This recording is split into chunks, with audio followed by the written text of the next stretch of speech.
kita ada banyak bab lagi ni. Buka buku teks lah. Bab 6 muka surah 114.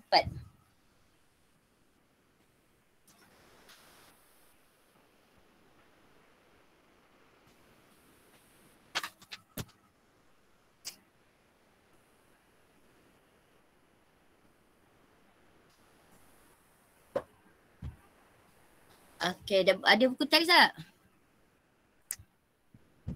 Ada cikgu. Ada cikgu.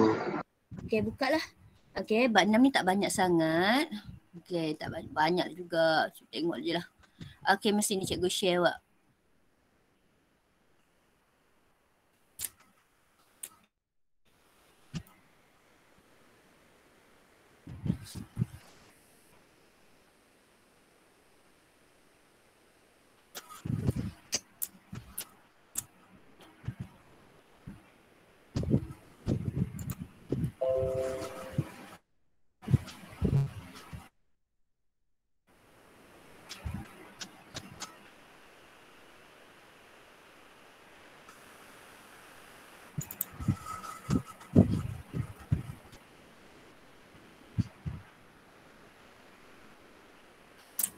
Okay, cikgu share bahan daripada KPM kita.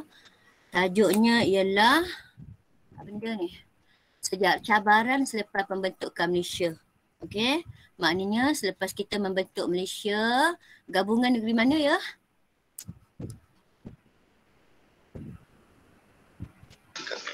Sabah, Sarawak. Sabah Sarawak je ke? Yang Singapura. Sabah Sarawak dan Singapura. Okey, baik. Jadi apa agaknya masalah, cabaran ni masalah. Jadi cabaran ni cuba tengok betul-betul apa masalah yang kita hadapi, apa cabaran yang kita hadapi, apa kekangan yang kita hadapi selepas kita bawa masuk negeri-negeri itu. Okey, Sabah Sarawak dan Singapura. Okey, yang pertama sekali ini cabaran yang kita perlu, ada 5 cabaran. Cabaran yang pertama sekali ialah cabaran dalaman. Dalam oleh pemisahan Singapura. Yang ketiga adanya ancaman komunis. Dan yang keempat rancangan Malaysia pertama. Rancangan apa ni? Apa tu? Ancaman ataupun cabaran bagi kita untuk membangunkan ekonomi. Okey, nak bangunkan ekonomi bukan di tanah Melayu saja, okey. Itu sebab selepas bentuk Malaysia kita kena fikirkan nak bangunkan ekonomi bukan saja di tanah Melayu tetapi di Sabah dan Sarawak juga. Okey. Dan yang terakhir adalah cabarannya berkaitan dengan tragedi hubungan antara kaum. Inilah yang kita sebut peristiwa 13 Mei. Okey. Baik, boleh. Maknanya kalau orang tanya apakah cabaran selepas pembentukan Malaysia, kita tengok cabaran mana yang dia fokus. Okey, 6.1 ke, 6.2, 3 ataupun sampai 5 lah. Okey. Tak banyak Okey, cabaran yang pertama ialah dalaman Malaysia sendiri. Apa benda yang kita nak kisahkan ini? Okey.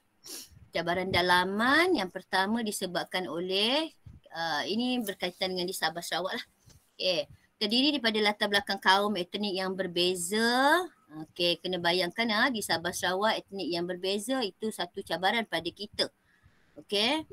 Yang ketiganya wujud keseimbangan pembangunan sosioekonomi. Okey, disebabkan dia jauh, jadi kita perlu seimbangkan juga pembangunan sosioekonomi. Pembangunan sosioekonomi, ni 3 perkara ni. Okey. Jadi bagaimana cabaran utama Malaysia nak bangunkan bidang ekonomi dia, pembangunan ekonomi, cabaran persaingan politik, nak wujudkan keamanan, keselamatan. Okey, tengok contoh dia. Ini yang pertama. Cabaran dari segi sosioekonomi. Kalau sosioekonomi, pembangunan dan sosioekonomi tu banyak, cerita dia besar. Okey, ada sosial, ada ekonomi, ada pembangunan. Okey, boleh faham? Kalau kita pembangunan sosioekonomi, ini dia. Ekonominya yang A, ekonomi. Yang B ini sosial. Sistem pengangkutan dan perhubungan, sistem pendidikan itu berkaitan dengan sosio ataupun sosial. Berkaitan dengan masyarakat lah. Ekonomi berkaitan dengan ekonomi lah, duit dan sebagainya lah. Maknanya kita nak membangunkan khususnya di Sabah dan Sarawak. Okey. Baik, boleh tengoklah pembentukan Malaysia menawarkan peluang ekonomi yang lebih luas. Memang betul lah. Okey, sebab salah satu faktor kita membentuk Malaysia ialah banyaknya tanah, luasnya sumber ekonomi, banyaknya hasil kita yang kita boleh share daripada negeri-negeri yang kita bawa masuk. Okey. Contohnya hasil bahan asli Sabah dan Sarawak meningkatkan ekspor negara sebab dia juga ada hasil buminya sendiri. Okey, itu sebab untungnya kita bawa dia masuk. Okey, jadi pengeluaran ekonomi kita bertambah. Okey, kalau sebelum ni kita fokus getah dan biji timah, okey. Tapi bila adanya Sabah Sarawak, kita boleh fokus kepada lada hitam, petroleum, balak, koko. Okey. Jelas jadi itu satu kebaikan kita bawa masuk Sabah Sarawak. Mula Singapura tak banyak sangat. Singapura lebih kepada kaum. Okey, jadi bagaimana kita nak cabaran yang ada dari segi ekonomi ni apa benda?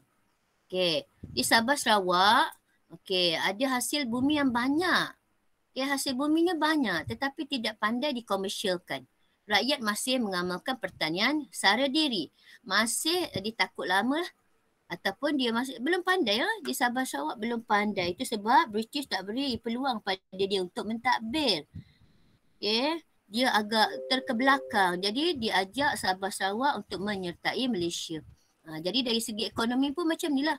Bendanya banyak tapi tidak pandai digunakan.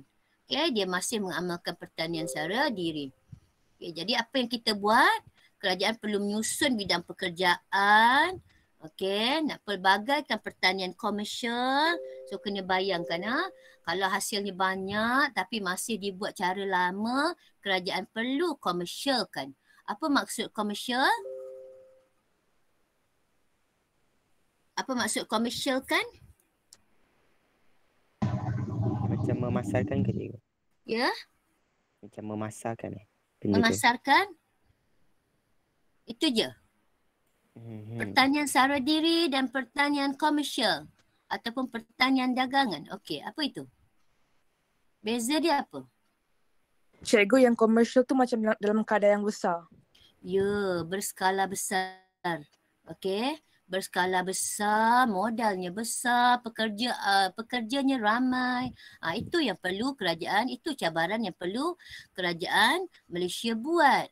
Sebab di Sabah Sarawak hasilnya banyak tapi tidak dimanfaatkan. Sebab dia masih menggunakan pertanian sara diri. So, kerajaan terpaksa komersialkan. Bila nak komersialkan pertanian itu, hasil itu, contoh sawit, getah, koko, lada hitam tu, kita perlu buat dalam bentuk ladang. Okey. Kita perlu buat dalam bentuk ladang secara besar-besaran. Tanam koko, tanam kelapa, tanam getah. Jadi, secara tidak langsung buka peluang pekerjaan. Okey. Membuka peluang pekerjaan, bukan bidang pertanian saja, malah berasaskan petroleum juga. Okay, jelas itu cabaran yang dihadapi oleh Malaysia dalam segi mempelbagaikan kegiatan ekonomi. Sara diri buatlah, tapi yang komersial perlu kita buat sebab dia belum ada tu. Okay, kalau di tanah Melayu dah ada dah. Okay, apabila kita merdeka saja, kita sudah buat rancangan Melaya 1. Okay, itu yang dibuka tu. Maknanya di Tanah Melayu dah buat. Maknanya di Tanah Melayu 1957 dah memulakan. Okay, Tun Razak sudah memulakan rangka untuk mewujudkan tanah-tanah baru, pertanian komersial untuk orang kampung. Ini sekarang bila dibawa masuk Sabah Sarawak, kita kena buat dekat dia pula. Okay, itu maksud kegiatan ekonomi yang kita pelbagaikan dalam bentuk komersialkan dia. Okay, dari segi hubungan sosial dan pengangkutan serta pula pendidikan, itu ialah sosial. Ini apa yang kita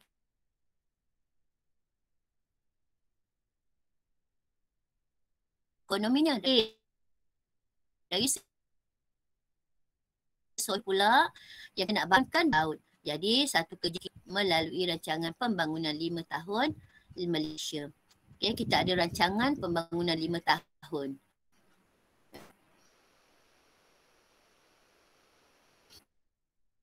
Okay, pengangkutan. Okay, dari segi pendidikan pula macam mana? Sekolah zaman British ialah sekolah vernacular Inggeris dan Cina yang kebanyakannya berada di kawasan bandar. Apa itu sekolah vernacular? Silibus dia semua daripada Cina, India ataupun Inggeris. Okey. Kalau vernacular Melayu pun Melayu lah. Okey. Bermakna sekolah vernacular ini menggunakan bahasa pengantar, maknanya menggunakan bahasa ibunda sebagai bahasa pengantar. Okey. Menggunakan bahasa ibunda dia. Cikgu dia dari mana sekolah tu lah. Kalau vernacular Cina, okey, sukatannya dari Cina, gurunya dari Cina. Okey, bahasa pengantarnya bahasa Cina. Macam itulah kita ada 4 vernacular di tanah Melayu. Okey, dan sekolah ini dipisahkan. Okey, dipisahkan dengan apa? Apa yang terpisah-pisah ni? Menyebabkan perpaduan sukar wujud. Dengan adanya vernacular ni menyebabkan perpaduan sukar wujud. Apa?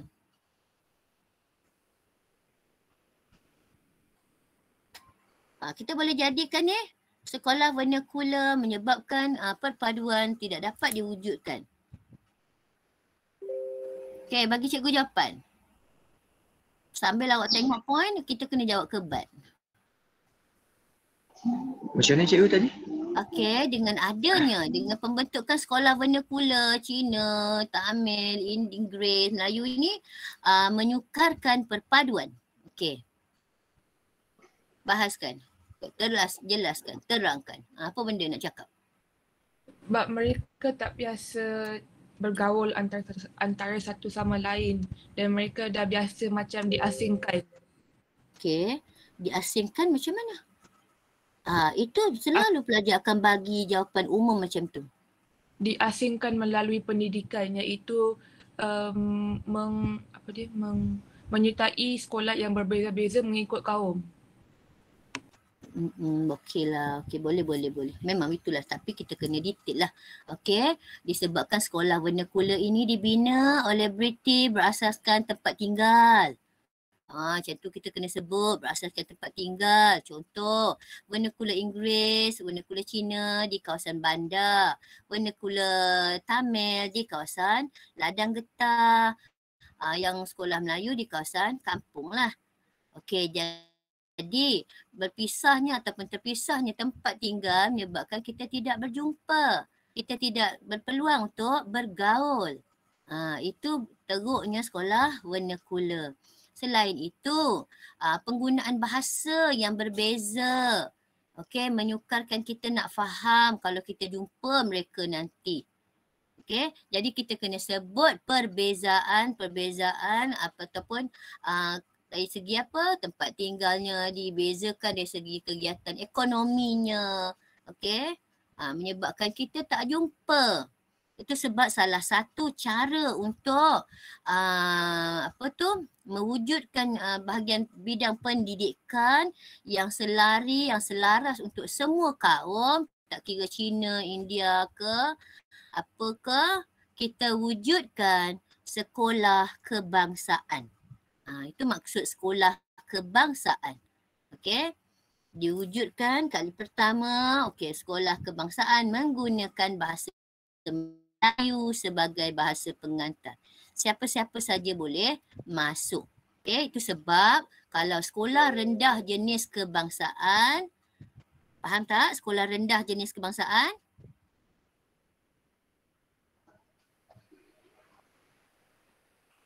Faham ke tak? Faham cikgu? Faham cikgu.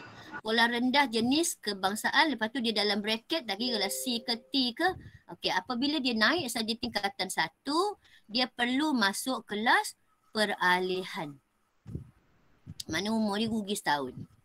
Okey, kalau budak-budak daripada sekolah rendah jenis kebangsaan masuk ke tingkatan sekolah menengah, dia mesti ambil kelas peralihan. So umur dia lebih setahun lah daripada orang.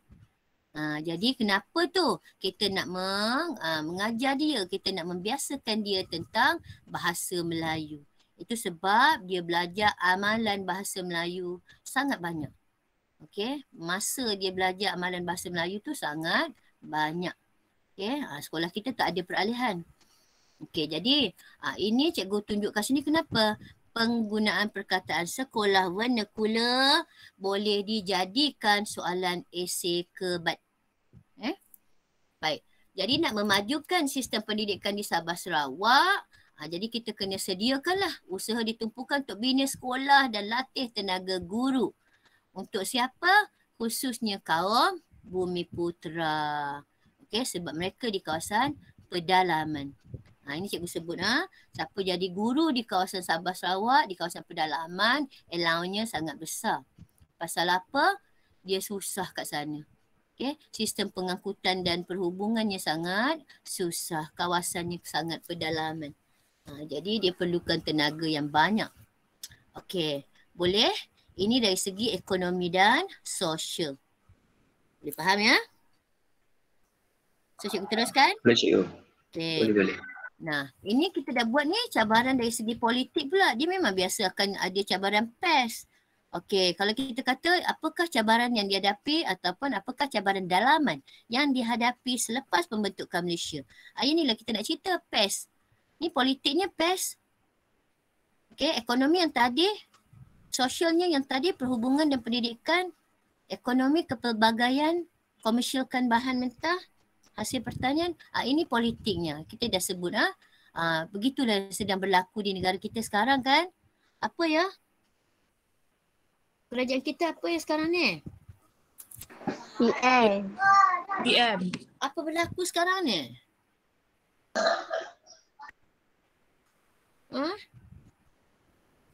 Sangat runcing ni. Ramai minta PM kita untuk menetap jawatan. Okey. UMNO telah menarik sokongan terhadap PM kita dan mendesak supaya letak jawatan. Tapi Parlimen tidak bersidang. Okey, semalam tak tengok berita. Okey. PM kita terpaksa dia tak nak letak jawatan. Bukan dia tak nak letak. Ada tugas yang perlu dibuat. Ada tugas yang perlu dilaksanakan lagi dan masih ada orang yang sokong. Jadi dia akan buat undi percaya nanti. Dan diusulkan di pada Agung. Inilah yang dihadapinya di Sarawak samalah ni.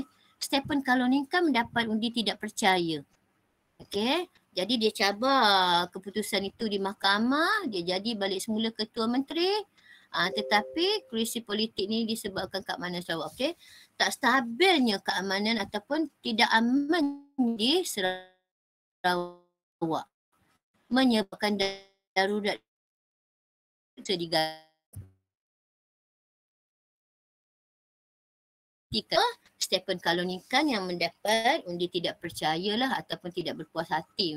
Tak puas hati tu tak percayalah dengan kepimpinan Stephen Kaloningkan. Okey. Jadi Gubernur Sarawak memecat jawatan. Okey, dia lawan balik. Lepas itu tak berjaya, digantikan dengan Tawi Sili. Okey, itulah politik, ekonomi dan sosial di Sabah Sarawak. Itu cabaran yang pertama. Okey, boleh faham? So kena tengok kalau soalan tanya cabaran yang mana dia hendak, cabaran dalaman, 3 perkara, politik, ekonomi, sosial, khususnya di Sabah Sarawak. Okey. Ni cabaran perpaduan kaum pula. Ini sikit je lah sebab perpaduan kaum kita yang tak sama dengan Sabah dan Sarawak. Di Sabah Sarawak awak kena sebutlah. Okey. Ni Melayu ada, Melanau, Iban, Kadazan, Bidayuh semua ni. Beri 1-2 contoh menyebabkan perpaduan sukar wujud. Jadi kita membentuk pelbagai program. Kita anjurkan pelbagai program. Untuk apa? Untuk mewujudkan integrasi nasional. Okey, itu sebab kat mana kita boleh nampak kita wujudkan perpaduan ni. Kita nak tengok juga kaum-kaum di Sabah Sarawak. Apa yang dia buat? Kat mana kita boleh nampak? Tengok, dengan pelbagai budaya perpaduan jadi agenda bagi pengurusan masyarakat pemerintahan negara ini. Okey, macam mana kita nak tahu? Kita di Tanah Melayu atau kita di Semenanjung, kita tak berapa tahu sangat. Apa ya budaya orang Sabah Sarawak, makanan dia ke, apa adat dia semua. So, apa yang kita boleh buat? Apakah kerajaan kita buat? Contoh yang paling senang. Kita buat tinjauan. Kita buat tinjauan. Macam mana kita budak-budak macam mana nak buat tinjauannya? Oh, budak-budak. Belajar. Belajar kecil. Go. Lebih silibus pendidikan. Tapi sikit-sikit like sangat. buku Lepas tu kat BL, mana lagi kita boleh tengok? social media. Ya, tengok kalau tengok ke yang paling senang, kalau kita tengok dekat internet tu mungkin ada ramai tak mampu. Okey, kalau di TV, di televisyen tu mungkin ramai orang yang mampu. Dia boleh tengok ada rancangan okey ke apa entah. Dia banyak rancangan-rancangan daripada belah-belah sana. Tengoklah drama dia ke, dokumentari dia ke, budaya dia ke, boleh tengok. Itu satu cara kita mewujudkan perpaduan supaya apa? Rakyat Semenanjung rapat. Kita memang tak boleh nafikan kalau mereka daripada Sabah dan Sarawak, kita rasa agak jauh. Betul tak? Kalau kita rasa dia agak jauh. Nanti kalau awak masuk EU, jumpa mereka, barulah kita boleh rasa sedikit dekat. Sekarang kita rasa dia jauh. Kita rasa dia sangat terasing. Ya? Ni tengok ni, yang terakhir ni jarak antara Semenanjung dan Sabah Sarawak yang jauh menjadi cabaran kepada integrasi nasional. Memang betul lah, itu tidak boleh dinafikan. Jadi macam-macam yang kita perlu buat lah. Contoh kalau di Malaysia zaman Najib apa yang kita buat? Apa tu? Najib dia punya slogan apa? PM kita. Satu Malaysia. Dia konon nak macam itulah satu Malaysia. Tidak kira apa bangsa, kita nak satu Malaysia. Bagus, program itu bagus. Okey, tapi kalau dah berlampau-lampau sangat tak jadilah juga. Okey, klinik satu Malaysia apa semua. Buat-buat banyak lepas tu tak boleh pakai. Tenaganya tak cukup. Okey. Jadi benda tu agak pembaziran lah. Jadi itu satu program. Televisyen dan sebagainya menyiarkan cerita-cerita tentang Sabah dan Sarawak lah. So kita boleh tengok. Sekarang siapa yang ada internet, so boleh tengok dengan mudahnya. Okey, ini cabarannya. Okey, habis kesimpulannya Cabaran mewujudkan keseimbangan pembangunan ekonomi, ini memang merujuk kepada Sabah Sarawak. Okey, kalau dia nak rujuk pada Sabah Sarawak tu dia akan sebut cabaran dalaman. Jadi kita kena highlightkan perkataan cabaran dalaman. Jadi ini benda ni. Sebagai rakyat Malaysia, perpaduan yang sedia terjalin dan integrasi nasional di negara ini perlu diperkukuh dan dipertahankan bagi mewujudkan suasana aman dan harmoni. Bahaskan apa dia nak suruh awak cerita ni?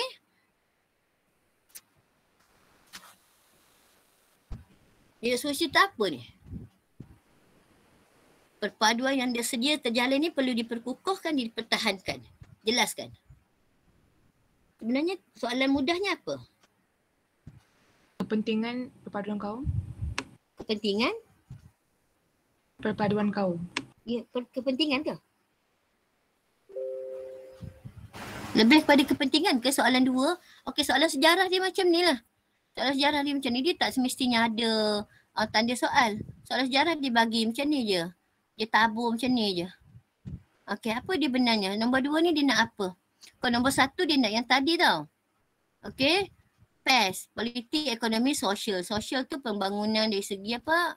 Perhubungan, pengangkutan, pendidikan, perpaduan kaum, itu sosial. Ekonomi lah. Politik tadi lah. Stephen Kalunikan. Kalau soalan nombor dua ni apa benda nak cerita ni? Kepentingan kurang tepat. Cara ya, langkah cara ataupun langkah dan kita perlu bagi bukti lah. Siapa mampu bagi bukti, dia akan dapat markah lebih. Okey. Ni bagi mewujudkan negara aman harmoni, ini ialah inferennya. Okey, ada inferen awak dapat markah banyak. Okey, so kena fahamkan betul-betul. Okey, kalau kepentingan kenapa perpaduan penting? Okey. Itu satu tajuk yang lain. Adalah sedikit kaitannya tapi tajuk ini ialah perlu diperkukuh dan dipertahankan. Maknanya langkah lah tu. Okay, maknanya kena faham betul-betul soalan. Okay. Ini bukan ni. Ini ialah soalan elemen kebatnya untuk cabaran yang kedua. Ini cabaran yang pertama tadi. Memupuk perpaduan langkah juga. Okey. So, sekarang cabarannya yang kedua ialah pemisahan Singapura. Okey, kenapa pula Singapura ni nak berpisah? Dia masuk dengan kita pasal apa? Nak merdeka. Dia nak merdeka. Satu merdeka, satu lagi nak apa?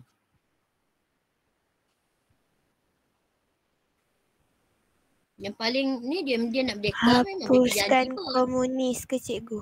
Ya, komunis yang paling penting sekali. Okey. Kalau merdeka tu tak apalah. Memang dia British janji dah. Join Tanah Melayu ke kami bagi merdeka. So join je lah. Okey, tak payah banyak cerita. Okey, jadi sekarang kita tengok apabila Singapura dah masuk dalam Malaysia, adalah bahagian-bahagian yang melibatkan dia. Tapi sekarang kenapa dia nak berpisah? Kita tengok. Mana? Faktor pemisahannya, faktor ekonomi. Okay. Ini awak kena tengoklah apa itu nak buka pasaran bersama berkaitan dengan cukai lah apa benda. Ini yang diharapkan. Okey, jadi yang senang awak ingat siapa ni? Yang mana ni? Dari segi ekonomi, Singapura tak puas hati dengan cadangan tambahan cukai. Maknanya kena bayar cukai lebih lah tu. Okey, satu lagi dia tak puas hati pasal apa? Dia nak kenakan faedah, kadar faedah terhadap pinjaman 150 juta. Sebahagian daripada 150 juta yang kita pinjam, yang kerajaan persekutuan pinjam. Kerajaan persekutuan ni tahu tak siapa? Kerajaan persekutuan tu tahu tak siapa?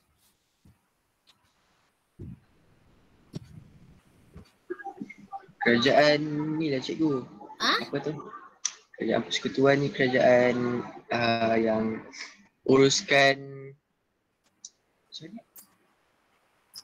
Kerajaan uruskan apa?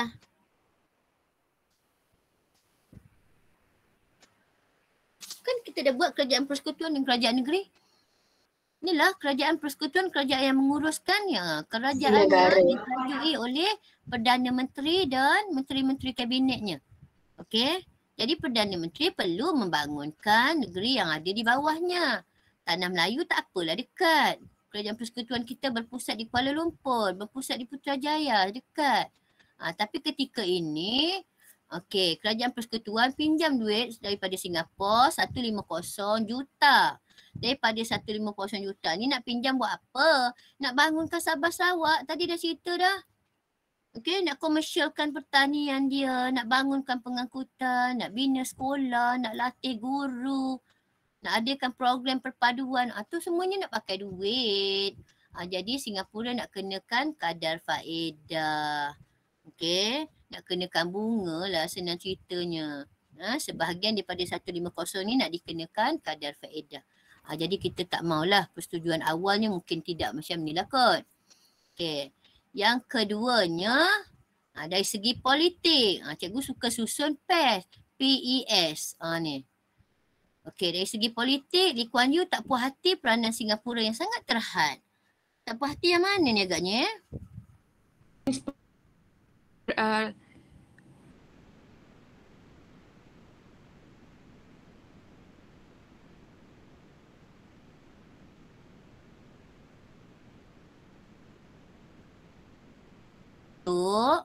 Jumlah kerusi yang kita peruntukkan.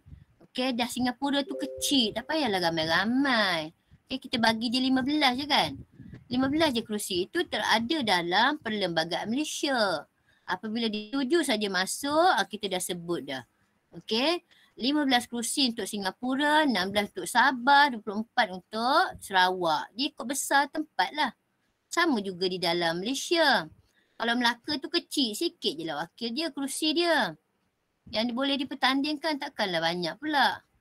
Okey, jadi ini yang dia tak puas hati. Okey, dari segi politik. Dan yang keduanya dari segi politik, Lee Kuan Yew ni nampak dia mengadakan kempen Malaysia. Yang ni lah yang paling menduka citakan Tengku Abdul Rahman. Apa? Dia tuntut hak yang sama rata untuk semua kaum. Okey. Boleh ke nak tuntut hak sama rata ni? Tak boleh. Tak boleh. Kenapa? Tanah Melayu kan je. Tanah Melayu. Kita dah ada. Start daripada perlembagaan 1948. Okey, kita guna pakai perlembagaan 1948 jadi 1957. 1948 awak ambil dekat tiada 4 Lepas itu tiada 5 kita jadikan asas 1948 tu kepada perlembagaan 1957. Daripada 1957 tu kita jadikan 1963. Semua dah cerita dah tu. Hak sama rata tak boleh. Hak keistimewaan hanya diberi kepada kaum Melayu dan Bumiputera. Okay. Dan istimewanya bukan semua bahagian. Tu kena faham, tu bukan semuanya istimewa. Ada bahagian tertentu sahaja. Tapi Lee Kuan Yew menuntut sama rata untuk semua kaum. Okey, jadi ini menimbulkan keresahan. Daripada sini pergi ke nombor 5 ni. Okey. Daripada yang dia tuntut, kempen Malaysia inilah menyebabkan rusuhan kaum di Singapura berlaku. Okey, memanglah. Okey, contohnya kita ayah awak buat masuk orang luar kat dalam rumah awak. Orang luar lebih-lebih. Mestilah kita anak beranak marah. Ini berlaku di Singapura lah. Okey, rusuhan untuk hak yang sama rata semua kaum menjadi isu antara kaum. Sedangkan telah dipersetujui dan dah diletak pun dalam perlembagaan. Okey, dah sahkan pun oleh perlembagaan. Jadi benda ini dituntut semula oleh Lee Kuan Yew. Yang tu kita terpaksa keluarkan je lah. Okey. Baik, jadi kita kena fikirkan kalau kita sebut bagaimana pemisahan Singapura. Ini kena sebut PES lah. Politik, ekonomi dan sosial. Sosialnya berkaitan dengan kempen Malaysia tadi. Boleh faham? Tenang kan yang ni? Faham cikgu? Okay. So kalau faham tengok soalan dia. Ni Singapura ini tak ada masalah lah. Ini hanya semalam cikgu tertengok. Waktu Lee Kuan Yew berucap. Waktu kita bawa masuk kami bagus lagi dia berucap. Cubalah tengok yang terbaru semalam pun cikgu tengok. Tapi tengok sambil lalu je. Okay. Ni. Okay, kita nak pisahkan Singapura daripada Malaysia. Kita berunding tengok perkataan rundingan. Tengku Abdul Razak dan juga Lee Kuan Yew tapi gagal. Tengku Abdul Rahman arah Dr. Razak bermesyuarat untuk bincang nak berpisah lah. Okay, ini tarikh ni siapa mampu ingatlah. Okay, tapi lebih kurang tahun 65 Jun sampai Ogos lah. Okay, mesyuarat khas kabinet bersetuju. Jadi mungkin dia boleh tanya apa mesyuarat khas kabinet Malaysia bersetuju untuk rancangan berpisah. Lee Kuan Yew tanda tangan persetujuan keluar daripada Malaysia. Okay, sama-sama faham lah. Okay, Singapura bukan lagi milik Malaysia dan Singapura bebas daripada Malaysia. Dan Tengku bawa usul ini dalam Parlimen Malaysia dan diluluskan. Okay, kalau orang undang-undang diluluskan dia sudah menjadi akta lah. Okay, maknanya semua orang faham. Bila luluskan apa kita buat? Apa yang kerajaan Malaysia buat? Ini tidak melibatkan orang luar lagi. Okey. Terpadam apa saja yang berkaitan dengan ada tulis perkataan Singapura dalam perlembagaan kita tu apa-apa saja berkaitan dengan Singapura kita padamkan. Itu maksud perlembagaan boleh dipinda. Okey, pindalah buang. Ini yang Tengku sebut. Kesimpulan Tengku sebut perpisahan dengan Singapura tak dapat dielakkan lah. Okey, kerana apa? Singapura menjadi duri dalam daging. Apa maksud duri dalam daging Kurang macam musuh dalam selimut kan. Musuh dalam selimut. Lagi yang sama lagi? Jarum dalam kain, lipatan kain. Gunting dalam lipatan. Ya, gunting dalam lipatan. Kita dalam lipat kain kita, dalam lipatan kain kita ada gunting. Kemungkinan nanti kita tergunting kain kita akan terpotong sikit atau benda yang bisa lah. Okey, jadi bila kita pertahankan benda itu memudaratkan, lebih baik kita keluarkan. Okey, dengan cara rundingan. Kedua-dua negara menggunakan saluran rundingan. Okey, kenapa ya kita perlu rundingan? Untuk mengelakkan apa agaknya? Elakkan pertumpahan darah, pergaduhan. Dari segi politik, ekonomi, sosial juga. Apa-apa saja pun, kalau soalan besar macam ni, kita memang kena cerita tentang politik. Dari segi politik, kita tak nak bergaduh dengan antara pemimpin sebab dia negara jiran kita. Kita nak mengadakan hubungan diplomatik dengan dia nanti. Sama juga dari segi sosial. Kalau kita dah bergaduh, tentu rakyat kita tak boleh ke sana. Rakyat dia pun tak boleh ke sini. Macam tu. Okey, hubungan baik itu tidak terjalin. Kalau hubungan baik tak terjalin, ekonomi pasti akan terjejas. Tengok sekarang, berapa ramai rakyat Singapura kat tempat kita? Berapa ramai rakyat kita di Singapura? Jadi kenapa boleh berlaku begitu? Sebab kita cuba mengekalkan keamanan melalui rundingan. Berpisah tak ada hal. Tapi tak perlu bergaduh. Itu yang ni ya. Kedua-dua negara gunakan saluran rundingan untuk selesaikan isu. Sebagai warga negara merdeka, kita perlu elakkan unsur kekerasan dalam menyelesaikan sebarang konflik. Memang kita sangat marah, betul tak? Kalau logiknya marah sangat kita kan.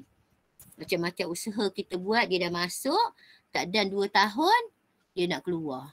Jadi menyusahkan jugalah. Tapi kita sangat rasional, pemimpin kita sangat berwibawa, mampu menyelesaikan konflik dengan cara yang baik. Okay, itu yang perlu kita tulis. Perlu awak tulis dalam esei. Sambil-sambil ni kita terus jawab esei lah. Okay, yang ni kewibawaan pemimpin penting dalam memperjuangkan maruah bangsa. Benda ni besar sangat ni. Awak boleh tulis apa saja. Jadi nak kecilkan dia macam mana? Nampak? Ini soalan sangat besar ni. Cara pemimpin kita handle situasi. Ya. Okay. Macam mana wibawanya dia handle situasi yang meruncing lah. Kenapa memperjuangkan maruah bangsa? Tak kisahlah memperjuangkan maruah bangsa ni awak nak fokus kat mana. Okay. Dari segi tak setuju dengan parti ke, tak setuju dengan jumlah kerusi ke, nak tuntut hak sama rata ke, ekonominya yang kita sibuk tuntut faedah dan sebagainya. Okey, maknanya kita tak jauh daripada PES. Sebutlah PES. Okey. Bagikanlah poin awak tu bagaimana hebatnya pemimpin kita demi kepentingan maruah bangsa. Maruah bangsa ni bukan pada orang saja. Ekonominya, politiknya, sosialnya. Okey, dia sangat besar soalan ni. 8 markah tu. Okey. Ni macam mana cara nak jawab? Penggunaan unsur kekerasan perlu dielakkan demi kemakmuran negara. Unsur kekerasan perlu dielakkan. Setuju tak? Setuju. Setuju. Okey, setuju tu kena jawab. Ada tak orang tak setuju? Ini pendirian kita, ini pendirian kita. Setuju ke anda? Kalau setuju pun boleh, tak setuju pun tak apa. Okey, boleh je, sama je. Cikgu tak bagi markah pun perkataan setuju tak setuju, tapi awak kena letaklah. Saya tidak bersetuju. Maknanya saya setuju kekerasan kita gunakan dalam situasi tertentu. Kita pun nak jelaskan. Ada jelasan ni lah. Okey, penjelasan inilah yang cikgu baru bagi awak markah. Okey. Ada budak kata tak setuju lah, mesti guna kekerasan baru bagus. Dia bagilah dia punya point. Contoh dia bagi mungkin isu Israel dengan ke. komunis. Isu Israel ke, isu komunis ke. Contoh Israel kan sangat-sangat jahat kan. Itu memang cerita dalam Quran pun. Israel memang sangat jahat lah, sampai ke akhir pun dia jahat. Okey. Dalam Quran sebut tu macam mana sekarang Israel sedang menanam pokok apa? Pokok apa yang ditanam sekarang? Pohon-pohon gharqad. Pernah dengar? Pernah yang Pernah juga. yang orang Israel boleh Berlindung. belakang. Ya, dia harap dia berlindung di belakang tu. Okey, dia dah harap dia berlindung daripada belakang tu, daripada orang mukmin yang sedang memburu tapi tak dapat tak boleh. Tapi dia percaya yang tu. Maknanya dia percaya dalam Quran pencerita. Dia dah mula menanamnya dalam bentuk ladang. Kalau nak sebut dalam bentuk komersial lah. Bukan membesar lagi. Okey, daripada induk pokok tu dia akan berlindung di situ. Jadi mungkin kita perlu gunakan kekerasan untuk tamatkan dia, tapi mungkin mendatangkan bahaya pada rakyat Palestin. Sama juga contoh kalau nak buat dalam negara, kita nak gunakan kekerasan dalam membantras komunis. Jadi macam-macam lah kita buat. Okey, langkah-langkah yang kita buat. Jadi pendirian awak tidak memberi markah. Penjelasan yang kita akan bagi markah. Tapi siapa tak ada pendirian, kita memang tak dapat markah. So jawab setuju tak setuju dulu. Lepas tu bagi penjelasan. Okey. Awak berpegang teguh dengan penjelasan awak. Setuju tak apa, tak setuju pun boleh. Okey. Ni demi kemakmuran negara nak cerita macam mana? Best lah juga. Okey. Kalau dah guna kekerasan macam mananya? Okey. Politik kita tak aman lah nanti. Pemimpin kita betul agah dia guna kekerasan. Jadi kita mesti menggunakan rundingan apa-apa masalah. Okey. Contoh kita nak guna kekerasan dari segi dengan politik di Singapura. Memang tak baik lah kita sampai sekarang. Kan? Itu cara awak tulis. Okey. Ancaman yang ketiga ialah ancaman komunis. Ini cikgu rasa perlu cepat-cepat dia. Komunis yang berada di kat mana ni? Singapura. Dekat Malaysia dengan Singapura. Di Malaysia dan Singapura. Okey, di Sarawak banyak. Okey, maknanya ini cerita. Okey, kalau komunis di Tanah Melayu, cikgu rasa banyak dah awak belajar tahun lepas kan? Betul kan? Bermula 1930, ideologi komunis mula datang, okey, membentuk PKM, okey, macam-macam kejahatan yang dia buat, keganasan yang dia buat. Yang ni kita fokus. Okey, komunis menjalankan gerakan komunisnya, mengancam dari segi gerakan politik. Sikitlah cikgu tak rasa benda ni banyaklah. Okey.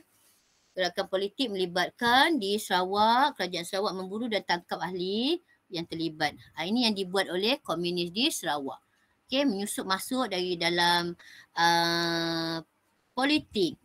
Okey, komunis juga mempengaruhi politik. Itu sebab PKI, Parti Komunis, mempengaruhi PNI, Parti Nasional, di bawah pimpinan Soekarno. Okey, sebab dia terpengaruh dengan anasir komunis lah menyebabkan dia menentang Malaysia. Ini samalah. Komunis di Sarawak juga terlibat untuk menggagalkan rancangan pembentukan Malaysia. Okey. Jadi dia telah satu dari segi politik, yang kedua dia menggunakan serangan bersenjata. Ini memang komunis lah. Kalau di Tanah Melayu sangat teruk kan. Dia hapuskan segala macam benda lah. Okay, jadi apa usaha yang kita buat, operasi-operasi yang kita buat, ni awak kena tengok lah. Mengambil langkah, adakan perhimpunan awam, program pengampunan, bangunkan infrastruktur yang dirosakkan, operasi HEMA. Tahu operasi HEMA? Ni kena tengok satu persatu lah. Apa operasi HEMA? HEMA, pergi ketuk dia. Apa tu? Okay, sama dengan macam rancangan BRICS di Tanah Melayu. Rancangan BRICS apa? Kita buka apa? Membantras komunis di Tanah Melayu, kita buat rancangan BRICS. Samalah. Dekat Sarawak dipanggil operasi HEMA. Operasi HEMA untuk memenangi hati rakyat. Okey, memang nak memenangi hati rakyat. Caranya macam mana? Sama macam yang cikgu cakap, rancangan BRICS tu. Rancangan BRICS kita buat penempatan baru.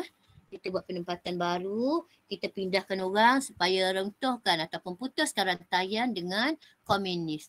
Okey, putuskan rantaian membekalkan makanan ubat-ubatan pada komunis. Jadi pindahkan orang-orang itu. Ini operasi HEMA. Okey, jadi bila susah ni, okey, pemimpin PKM ataupun pemimpin komunis hantar surat okey untuk menyerahlah. Okey, operasi RESCOM pun sama juga. Kalau di Sabah, operasi apa ni? Berkaitan dengan keselamatan ni. RESCOM dan ESCOM berkaitan dengan keselamatan. Okey, kalau ESCOM di Sabah berkaitan dengan apa? RESCOM di Sarawak berkaitan dengan komunis. Okey. Mempercepatkan mempercepatkan usaha membantras komunis. Ini RESCOM. Cikgu sebut ESCOM di Sabah. Tak ingat? Yang tu tak ingat. Tak ingat. Okey, Rescom ni awal ni sebab membantu komunis. Okey, membantu komunis di Sarawak. Kalau Eskom tu kita buat agak barulah apabila berlaku pencerobohan lahat Datu. Okey, kita buat Eskom. Okey, operasi yang lain ialah operasi Seri Aman dan semua operasi berjaya melemahkan komunis di Sarawak. Sama je program-program yang dilancarkan sama je. Isytiharkan kawasan hitam putih, tawarkan pengampunan, kita sebarkan risalah, sampaikan maklumat ancaman komunis ini. Itu sama je apa yang berlaku di Tanah Melayu. Okey? Boleh ingat balik di Tanah Melayu? Ni tak perlu detail ni. Okey. Cerita ni bangkitkan penentangan bunuh orang awam, sama je kaedah ni tu. Guna kaedah sama rancangan BRICS untuk laksanakan di Sarawak. Memenangi hati rakyat ini dinamakan operasi Hammer. Okey, akhirnya menyerahlah. Ni operasi Hammer. Tak payahlah ni tempat-tempat lah. Kawasan pertempatan. Okey, kawasan-kawasan baru kita tempatkan, asingkan. Dirikan pertempatan baru 7,500 orang dipindahkan. Okey, sama saja. Ni tak perlulah. Operasi Hammer. Okey, ni Bongki Chok, pemimpin komunis tulis surat. Menyerah kalah lah tu. 500 orang anggota keluar daripada hutan dan serah diri. Sama saja Rumah Seri Aman. Ni ialah operasi-operasi yang dijalankan berkaitan dengan nak membantu. Sudah tadi penempatan Gutsa yang samalah tadi. Okey. Operasi Harapan, lancarkan Operasi Harapan, tawarkan pengampunan. Bendanya sama temu, nama operasi itu diberi berbagai lah. Operasi Letterbox lah, Rescom, Operasi Seri Aman. Ini tak payahlah awak baca sikit-sikit je lah. Okey, langkah yang sama yang tadi. Operasi ini ditulis tahun. Okey, langkah membantu komunis bersamalah membatalkan Sekatan Keselamatan, anggota CCO menyerah diri, langkah bantuan komunis menengahi hati rakyat, sama je. Okey, di Semenanjung pula. Semenanjung, apa yang ni buat? Yang pertama ni apa yang komunis buat? Yang pertama, Cik Rahman Hashim ditembak mati. Okey. Serang anggota keselamatan. Kalau tengok buku tahun lepas awak, dia banyak dia punya angka-angka kan? Memang komunis attack balai polis. 1,000 lebih semua askar tentera kita yang mati dibunuh. Okey, semuanya dia attack balai polis. Dengan harapan lumpuh pasukan keselamatan, habislah. Ya, ranjau seperti ini untuk membunuh. Ini orang panggil lubang gelap. Okey, lubang gelap diletakkan. Okey, diangkat sama seperti ini untuk bunuh orang lah. Okey, serang orang awam. Okey, kalau ikut contoh diserang wanita di Kedah ada. Okey, bukan itu, sangat banyak kekejaman yang dilakukan. Jadi kita sangat susah ketika komunis. Penderitaan sangat hebat apabila darurat diisytiharkan. Okey, memusnahkan kemudahan awam. Apa yang dia buat ni? Ni apa ni?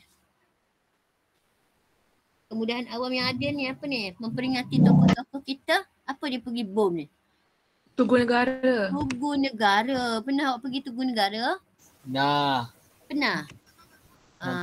Tahun-tahun sebelumnya kalau cikgu pegang kelas, memang cikgu akan bawa awak pergi ke tempat Memorial Tun Razak, Memorial Tun Abdul Rahman, Tugu Negara bagi awak kenal. Kadang duduk je KL tapi tak pergi pun. Okey. Pergi tengok King House. Banyak-banyak perundingan-perundingan yang kita jalankan dengan British berlaku di King House. Okey, kita nak tanda tangani apa-apa saja perjanjian dengan British berlaku di King House. King House tu sekarang ialah Kakosa Seri Negara. Ada pelajar tahun lepas dia pergi melawat kat sana. Dia pergi naik motor je. Pergilah sana. PKP. Okey, ini pembunuhan orang awam anggota keselamatan. Okey, tak payahlah tengok Ini dia cerita jalan raya jambatan diletupkan, jalan kereta api dia pergi alihkan, habis terbalik kereta api. Okey. Ini cerita tahun lepas punya. Awak ingatlah semula.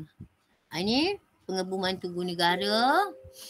Tugu Negara Kuala Lumpur diletupkan. Okey, timbulkan kemarahan. Ambil langkah perkuatkan perisikan awasi komunis. Nampak tu 11 sentral 7 pegawai kita hangus. Dahsyatnya. Okey, boleh cek Tulis saja kekejaman komunis akan dapat ni.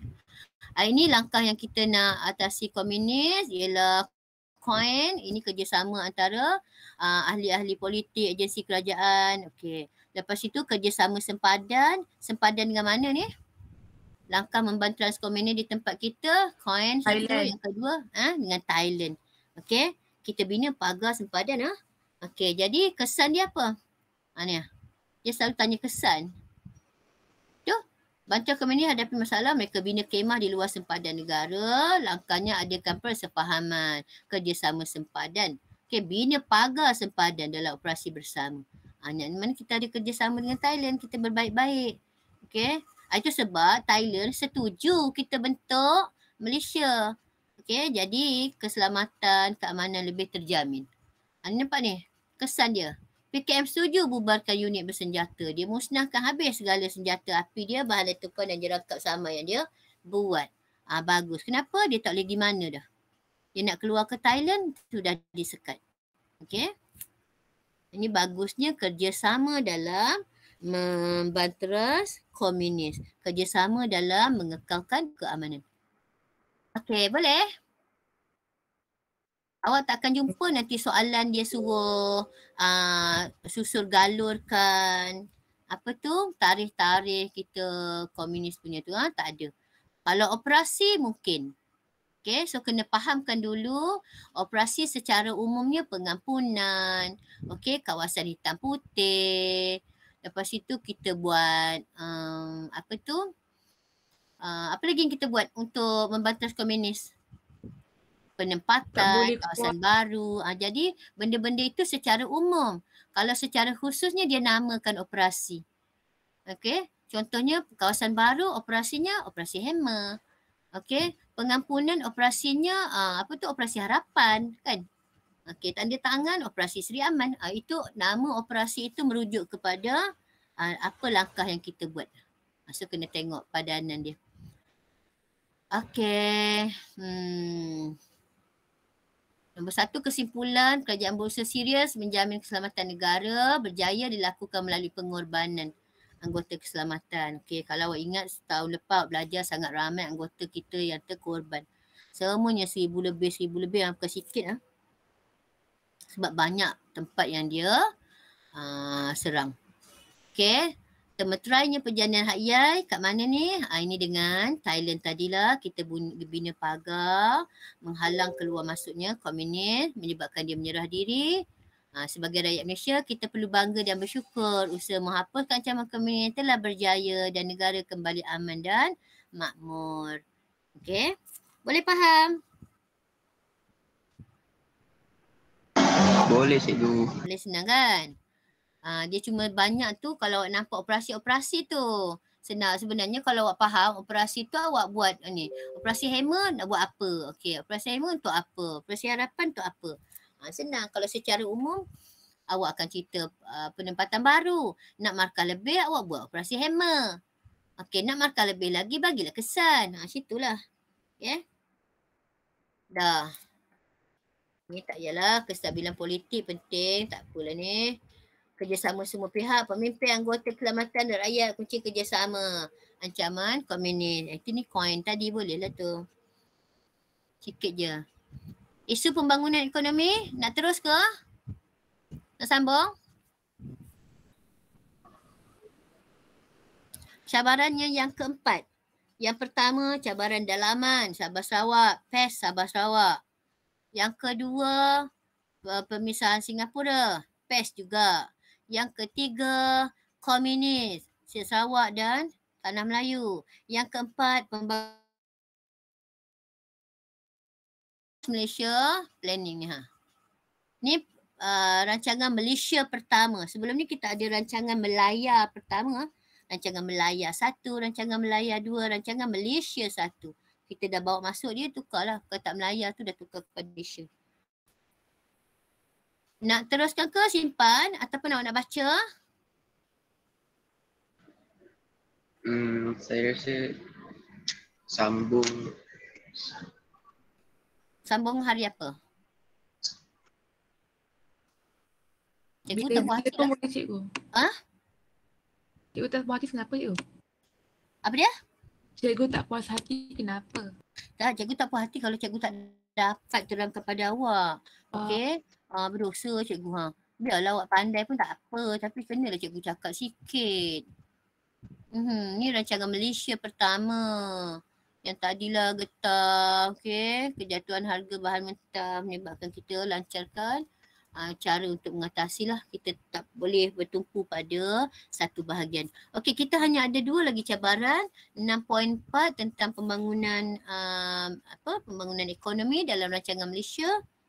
Rancangan Malaysia pertama, rancangan Malaysia kedua, sekarang dah rancangan Malaysia yang keberapa dah. Bilanglah 5 tahun. Okey. Okey, sampai dah rancangan berapa belas dah kan sekarang kan. Okey. Lepas itu kita ada, ini isu-isunya. Dalam buku rancangan Malaysia ni kita tulis isu taraf hidup berbeza, apa langkah kita buat. Ni kena padanan. Okey, padanannya. Dalam buku teks awak cikgu rasa jelas juga. Okey, taraf hidup berbeza rancangannya apa. Ni isu pekerjaan terhad, okey, cadangan ni nak buat apa. Nampak ni, peluang kerja terhad, pengangguran banyak, kita nak buat apa.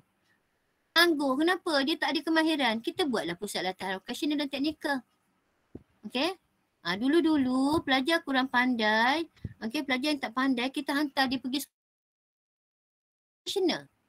Dan sekarang vocational untuk budak-budak pandai juga, college vocational kan. Dulu vocational ni untuk budak-budak tak berapa pandai tapi hasilnya sangat bagus. Okey. Lily angkat tangan. Lily angkat tangan. Okey, diberi pelbagai kemahiran. Tengoklah awak suka apa. Budak suka automobil, ambil automobil. Suka bahagian apa? Elektrik, ambil bahagian elektrik. Jadi dia adalah pekerjaan nanti. Okey. Dapatlah dia bekerja sebab sudah diberi kemahiran. Okey.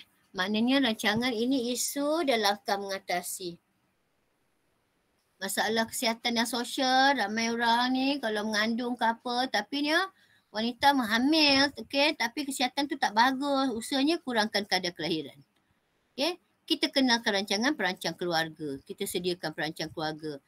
Okey, klinik-klinik kesihatan banyak pergi round ke kampung-kampung beri tahu benda ni lah. Tambah baik kesihatan, perkhidmatan kesihatan di kawasan luar bandar. Jadi cikgu rasa benda ni isu dia padankan dengan cara mengatasi. So nak cikgu stop sekarang ke? Awak di kelas sekarang sekarang. Sekarang kami tak ada kelas cikgu. Tak ada kelas? Rasanya. Tak ada. Memang tak ada Firdaus. Tak ada? Sebab BM offline. BM 3 masa. So cikgu habiskan sikit lagi boleh? Boleh. Sikit saja. Boleh cikgu. Okey, baik. Ini ialah rancangan Malaysia pertama. Malaysia pertama bermaknanya kita bermula daripada tahun 19 berapa dah? 1960. Mana pula dah ni? Ni rancangan Malaysia pertama. Okey, ni kerajaan bentuk pembangunan 5 tahun. Nanti kita akan cerita tentang DE pembangunan ekonomi dilaksanakan pembangunan dan ekonomi nasional. Okey, kerajaan melibatkan usaha yang banyak, Sabah Sarawak dalam di sebuah semua negeri nak bangunkan usaha bangunan 5 tahun. Kenapa panggil 5 tahun? Dia berlaku 5 tahun. Okey. Nanti kita akan tengok ada rancangan buku hijau, rancangan buku merah untuk melaksanakan program rancangan pembangunan ekonomi 5 tahun ini berjaya. Okey. Ni di bawah rancangan Felda, rumah peneroka turut dibina. Okey, di sebuah rumah di Lurah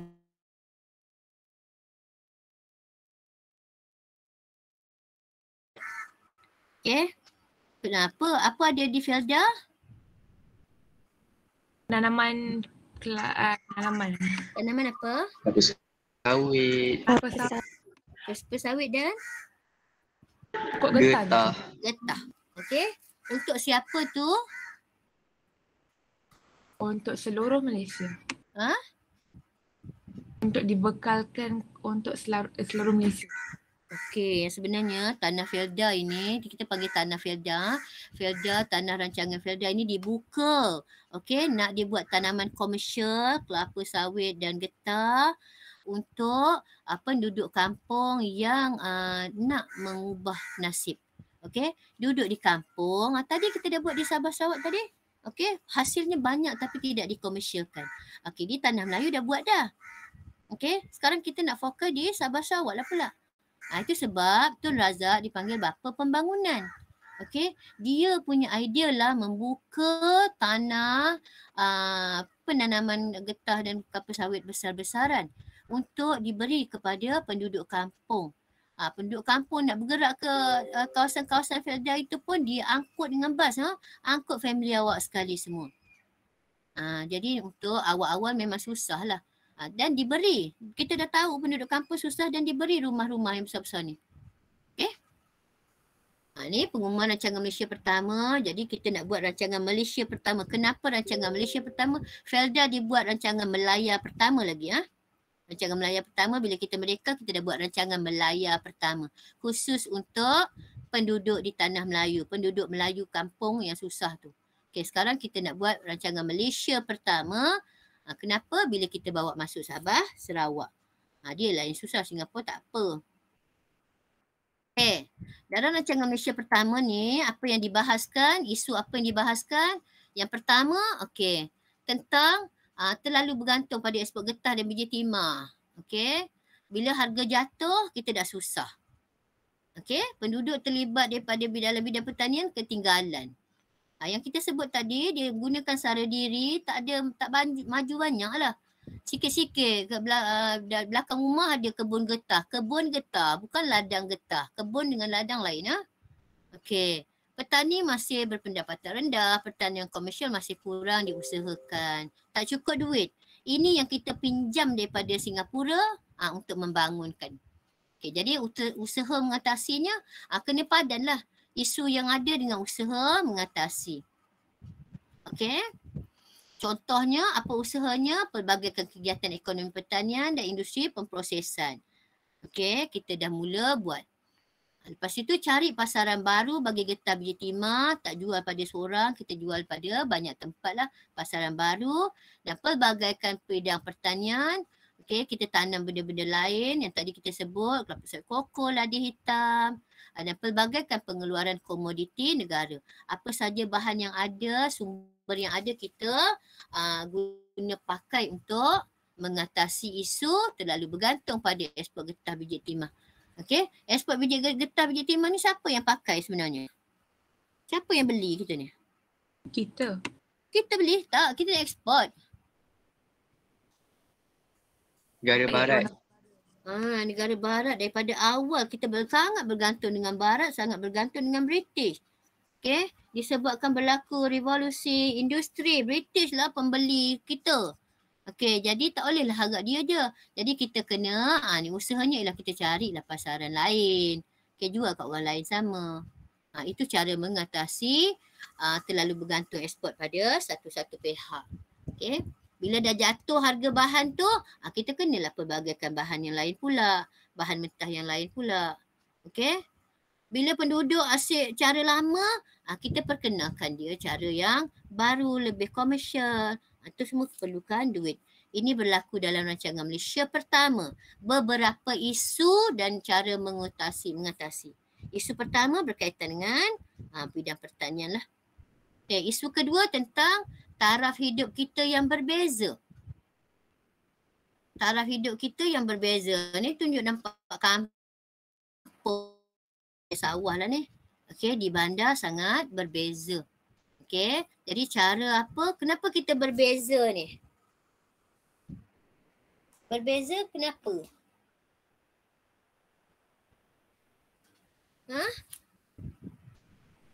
dibezakan mengikut apa? Mengikut pekerjaan. Pekerjaan. Ya. Okey. Pekerjaan lah. Okey. Kita lagi pada itu kena kekal itu kena tahu. Bukan kena untuk exam saja. Memang kena faham dalam kepala kita. Okey. Untuk pengetahuan kita sampai bila-bila. Okey. Kita memang terpisah-pisah taraf hidup yang berbeza. Okey. Itu sebab sampai sekarang benda itu berlaku. Betul tak?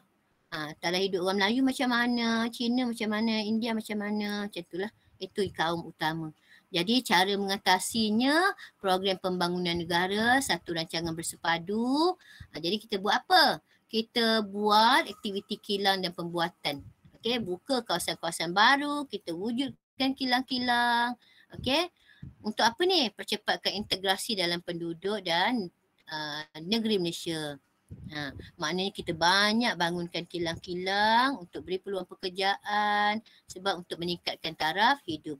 Itu sebab Kuala Lumpur, cuba tengok perbezaan Kuala Lumpur awal dan beberapa tahun selepasnya. Semua orang berhijrah ke Kuala Lumpur. Okey? Cuba tanya mak awak, mak dari mana? Okey? Samalah, cikgu pun sama. Kalau anak cikgu ada sekarang pun dia pun faham. Mak ayah dia berhijrah daripada kampung ke Kuala Lumpur. Kenapa? Di situlah lubuk rezeki. Di situlah adanya peluang pekerjaan yang sangat banyak. Okey? Macam tu. Sebab awak tak tahu sebab awak memang duduk di Kuala Lumpur. Awak memang lahir di sini. Okey, jadi ini cerita lama. Taraf hidup berbeza apabila kita adakan bandar-bandar baru. Di situlah tempat bertumpunya. Macam mana kita nak mengatasinya? Kita dapatkan bantuan Bank Dunia. Okay? Untuk membangunkan kita tak ada duit. Jadi kita perlu pinjam. Yang itulah berlaku korupsi dalam pemimpin-pemimpin apabila duit disalahgunakan. Isu lain. Isu pertama tentang apa tadi? Isu pertama tentang apa? Bantuan kewangan. No, isu pertama. Taraf hidup berbeza. Itu isu kedua. Isu pertama. Ekspor tu je. Ekspor berkaitan dengan bidang pertanian. Ekspor kita yang terlalu bergantung pada satu bahan. Okey, yang terlalu bergantung pada satu pihak. Kita cara mengatasi pelbagaikan pasaran, pelbagaikan hasil. Okey, itu kena padanan . Sekarang isu yang ketiga ialah peluang pekerjaannya sangat sikit menyebabkan pengangguran. Jadi kita tubuhkan pusat latihan vocational dan teknikal. Ini cikgu contohkan satu je. Anak buah suami cikgu, anak buah cikgu lah juga. Okey. Dah lama, kurang pandai tapi kita hantar dia pergi belajar di vocational di Seremban kalau tak silap cikgu. Sekolah vocational. Dia bukan teknik vocational. Teknik vocational cerdik. Itu baru tu. Dulu dipanggil sekolah vocational. Okey. Jadi dia ambil bidang automobil. Sekarang pekerjaannya sangat bagus berkaitan dengan automobil. Okey, sangat besarlah gajinya. Macam itulah. Dulu ni vocational. Jadi siapa suka bidang vocational, bidang teknikal, peluang awak juga sangat banyak. Okey. Jadi untuk apa ni? Untuk beri dia pekerjaan. Jadi kuranglah pengangguran. Okey. Jangan tak tahu kita kereta besar macam mana pun kita tak mampu repair sendiri. Betul tak? Betul? Betul cikgu. Besar cikgu. Macam mana pun awak pakai kod dan sebagainya. Kalau kereta awak rosak, awak mesti kena cari dia punya technician lah. Betul tak? Dia kena cari pomen juga. Budak tu datang dari mana? Macam mana dia tahu? Dia belajar lah. Kemahiran yang dia dapat. Itu untuk apa tu? Nak bagi dia kerja, nak kurangkan pengangguran. Okey? Dapatlah dia duit. Gitulah tu. Okey, ini isu yang seterusnya berkaitan dengan kesihatan penduduk, wanita hamil, ibu mengandung, okey? Kelahiran tidak normal dan kematian yang tinggi. Okey, jadi untuk apa? Macam mana kita nak mengelakkan orang kampung kan? Dia tidak ada kadang-kadang bersalin tu di rumah saja, betul tak?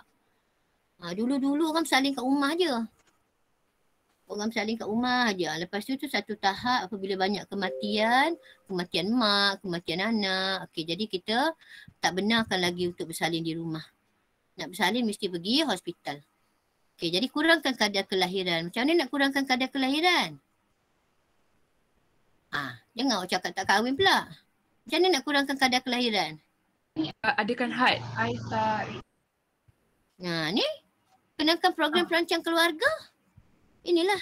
Kita kena pergi bagi taklimat, kena bagi kesedaran, kumpulkan orang. Hari ni orang kesihatan nak datang berkumpul di balai raya dan sebagainya. Pergi dengar, ibu-ibu pergi dengar. Okey? Ibu-ibu pergi dengar, okay, jangan asyik nak ni je ada anak tapi anak tak sihat, itu tak bagus. Okey? Jadi kita beri program-program yang berkaitan. Maknanya nak kurangkan kadar kelahiran, kita kenalkan rancangan perancang keluarga. Okey? Berilah perancang keluarga itu sebab dalam Islam pun galak. Lepas 2 tahun baru boleh. Kalau nak ada baby kan. Bukan setahun seorang. Kenapa? Nak bagi budak itu cukup sihat. Dan kita tambah baik perkhidmatan kesihatan di kawasan luar bandar.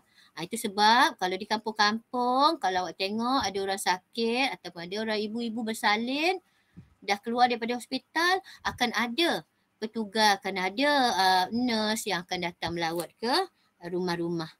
Pergi mandikan baby ke, okey? Pergi tengok penjagaan ibu di rumah, di kampung-kampung. Pernah tengok tak tu? Pernah cikgu. Pernah kan? Tanyalah mak awak dulu. Dulu-dulu memang kalau kat kampung, nanti kita dah balik rumah, dan sudah bersalin terbalik rumah, dia akan datang cek. Kita nak gerak memang tak boleh, dia akan datang tengok. Dia geraklah dengan kereta ke, dengan motor dia ke. Okey, kenapa? Kita nak masyarakat Malaysia masyarakat yang sihat. Khususnya kenapa kita beri khusus pada ibu mengandung? Kenapa kita fokus hak wanita dari segi kehamilan? Kenapa Sebab kita kehamilan merupakan giving birth is complicated. Okey, mungkin complicated juga, dan satu lagi dia yang bakal melahirkan generasi mendatang. Okey, dan kita nak kelahiran itu mesti yang normal, mesti yang sihat, bukan kelahiran tidak normal. Okey, kematian yang tinggi, macam-macam boleh berlaku. Tapi kalau berlaku di hospital tu tak boleh lah. Nak kata apa? Tapi kalau berlaku kat rumah memang kita perlu salahkan pasangan itulah, dia memilih cara yang tu. Jadi pun kita ada cara mengatasinya. Ni tengok rumah-rumah lama yang dikunjungi. Okey, dah habis dah. Ini usaha dari segi rancangan Malaysia pertama, beberapa isu yang dibangkitkan. Nanti isu tu akan dipadankan dengan langkah. Dan yang terakhir, sama je lah. Ini tragedi hubungan antara kaum. Kisah apa ni? Ini cabaran yang terakhir. Kisah apa?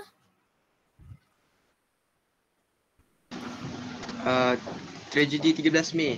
Ya, tragedi 13 Mei. Tengok gambar awak banyak-banyak ni Bermula hari selepas pilihan raya umum yang ketiga, 13 Mei, peristiwa rusuhan antara kaum berlaku.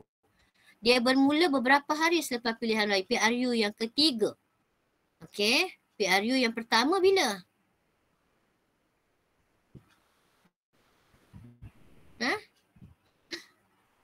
Bila PRU yang pertama? PRU pertama tu yang kita 1955 lah teacher. Yang kita buat bila? Pertama kali kita buat PRU yang pertama, British ajar kita. Dia suruh kita buat. Lepas merdeka tu cikgu. 1955. Yeah, 55 Okey. Maknanya kita buat yang tu untuk dapatkan pemimpin. Okey, 1955 kita adakan pilihan raya umum yang pertama. Okey, kenapa British suruh buat? British suruh buat untuk apa? Pilih pemimpin. Bila kita dah buat, okeylah kita dah ada pemimpin. Kita sepakat. Okey, perikatan gabungan MIC, MCA dan UMNO. Kita bergabung 3 parti, memang kita akan menang besar lah. Okey, untuk apa? Menang besar lah. Jadi sepakat memilih Tengku Abdul Rahman. Jadi Tengku pergilah, dah menang dia pergilah ke London, buat rundingan kemerdekaan di London. Tahun 56. Okey, dapat merdeka terus ke tak? Tak. Kenapa? Ada banyak cabaran juga. Cabaran? Lain daripada tu,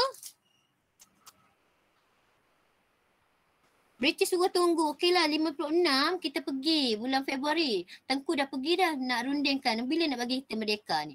Okey, dia bagi bawa balik tarikh aja. Okeylah, tahun depan awak merdeka.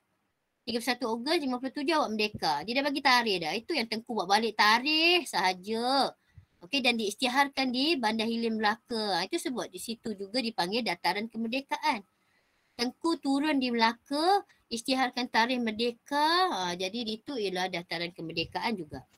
Okay, betapa bangganya kita dapat tarikh. Belum merdeka lagi. Kenapa tak boleh merdeka lagi? Nak rangka perlembagaan. Ya, British sebut awak ni tak ada perlembagaan lagi. Kena tunggu dulu kita buat perlembagaan. Tengku Abdul Rahman menjadi ketua menteri. Ketua menteri maknanya ketua kepada menteri-menteri kabinet dia. Okey. Ada belajar tak sistem ahli? Tahun lepas sistem ahli dah belajar tak? Ada. Ada. Automatik sistem ahli tu ialah kabinet bayangan kan. Bila Tengku dah ada kabinet dia sendiri, automatik sistem ahli kita bubarkan. Okey, kita bubarkan, kita ada kabinet yang betul. Jadi buatlah Suruhanjaya. Suruhanjaya apa yang buat perlembagaan tu? Yang merangka perlembagaan untuk kita Suruhanjaya apa? Read cikgu Read. Suruhanjaya Read. Okey, Suruhanjaya Read. Suruhanjaya Kobot buat apa? Kobot ni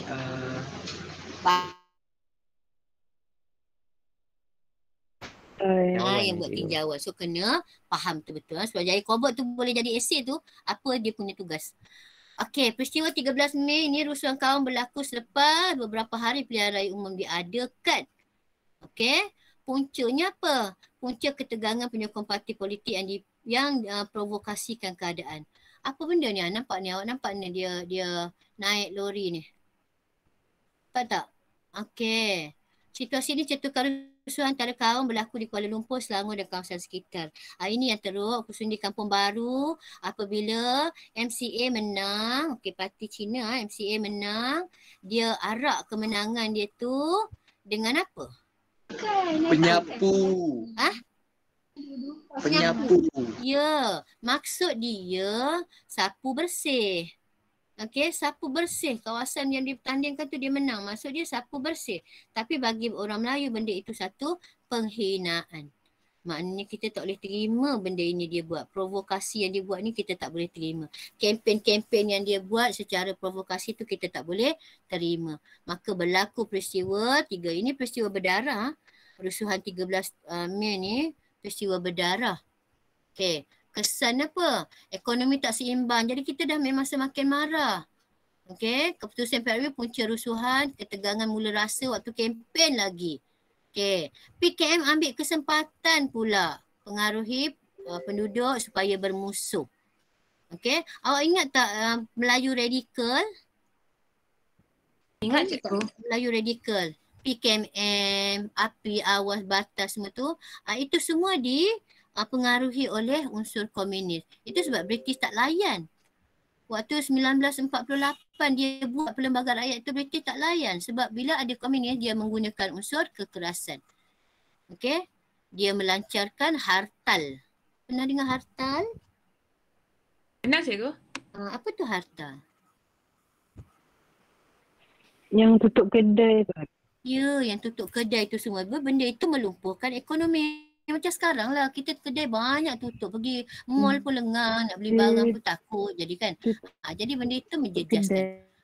Okey, ini rusuhan kaum. Okey, parti bertanding, kempen guna sentimen kaum. Ini tak boleh lah. Maknanya kenapa? Kita tak rasa lagi jadi kita ni ialah satu Malaysia.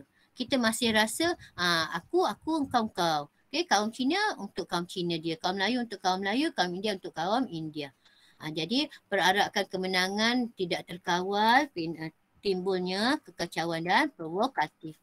Okey, macam mana langkah serta-merta kita buat ni?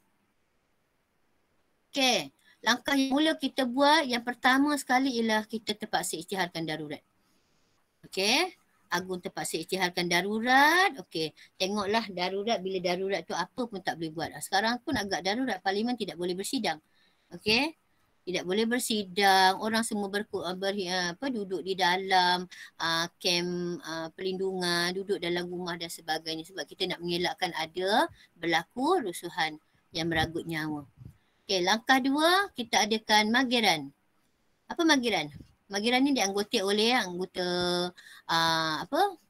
keselamatan, pegawai-pegawai profesional dan sebagainya.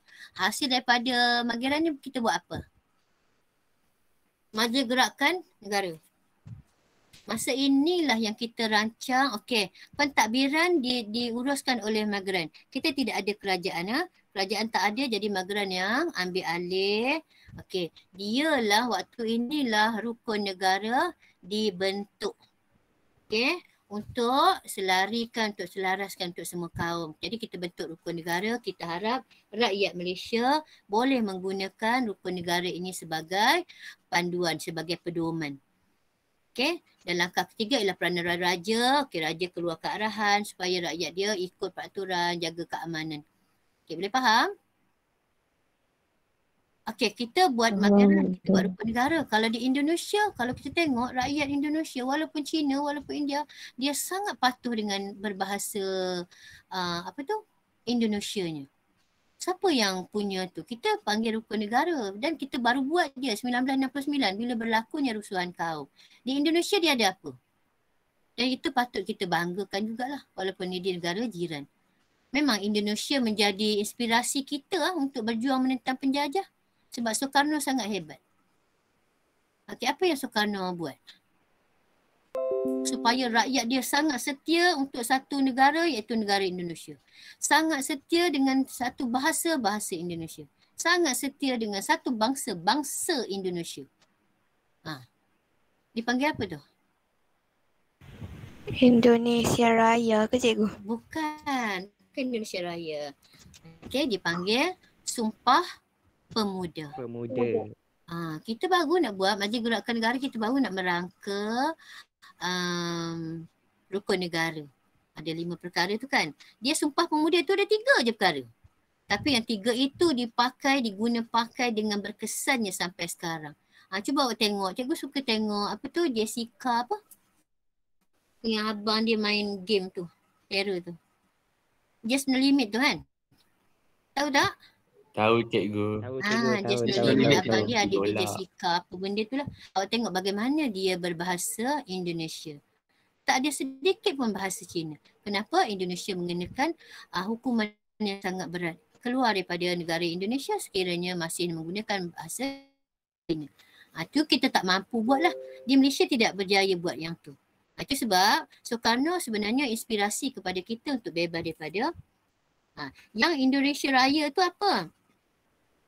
Malaysia Raya, Indonesia Raya.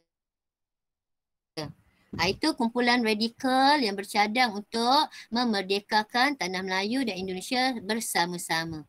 Tapi tak berjaya sebab lambat, sibuk nak merangka-rangka, nak kaji-kaji dulu. Indonesia dah isytiharkan dia merdeka. Apabila Jepun terus menyerah kalah, dia terus isytihar merdeka. Okey. Boleh faham? Memang lama, 1 jam setengah sebab nak kena habiskan satu tajuk. Okey, kalau awak pandai kecilkan dia sangat mudah sebenarnya. Okey, taklah banyak mana. 3 muka surat dia siap ataupun 2 muka surat dia dah clear dah. Okey, ada soalan? Ada cikgu.